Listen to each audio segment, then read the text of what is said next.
I don't think even you or I, 2 or 3 years ago, would have imagined we'd be seeing scenes like this in small English villages.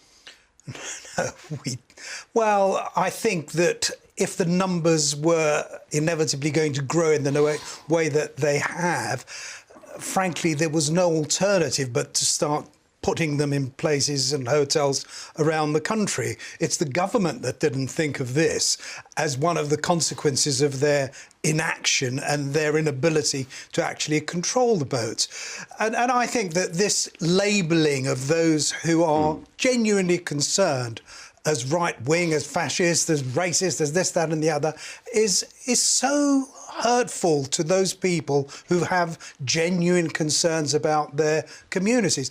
You know better than anyone, Nigel, that when in 2016, when people voted, one of the reasons that they voted in the way that they did was because they were being ignored. They were being told they didn't know what they were talking about, they didn't understand, and everything that was going on was in their interests. Well, I'm afraid if the government actually is foolish enough to go along that line again, there'll be a big, big price to pay. Yes, and of course what they're doing, this government, is they're over-promising and under-delivering.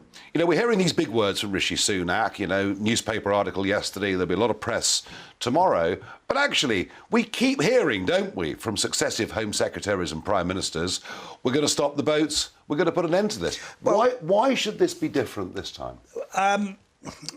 Why should it be different indeed?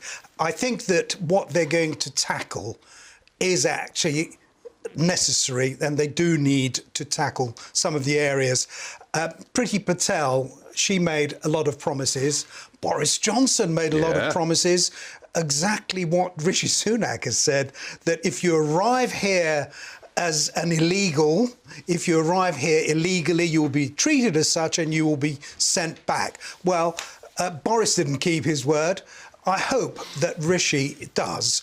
I have a feeling that he does mean it, and he is giving Suella Braverman the support that she needs. Whether in the end the legislation that makes its way through Parliament is going to be mauled, frankly, it's going to be mauled not only in the Commons, but in the Lords as well, and particularly in the Lords.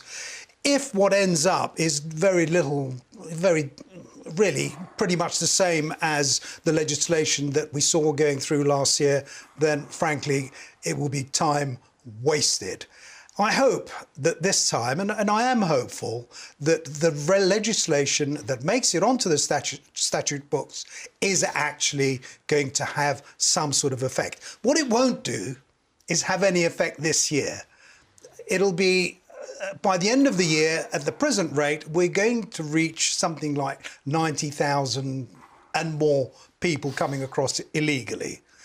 Where are they going to put them? There's only hotels, and there's going to be more communities that react to that and are concerned about that. Alp, you don't really believe this can work, do you? Because basically we're still part of the ECHR. The Prime Minister's made it clear we're going to stay part of the ECHR. And British judges are always going to rule in favour of our international obligations. Yeah, they probably are, Nigel.